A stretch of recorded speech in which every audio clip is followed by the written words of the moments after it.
Executive Sangguniang Bayan Member, Honorable Oscar A. Cagara, active barangay officials headed by Rosendo Cagara Jr., GPTA officers headed by Renato Ramiro, intelligent, charming, and performing school principal of Pusat Elementary School, Ma'am Janice Huaytat,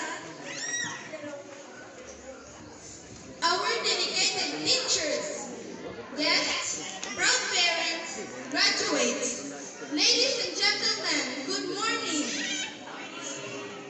Today is our graduation day. We feel extremely proud, for we have satisfactorily completed our first step of the ladder of education, the elementary education. 7 years of stay in our alma mater is long enough for us to prepare ourselves for the next battle. We've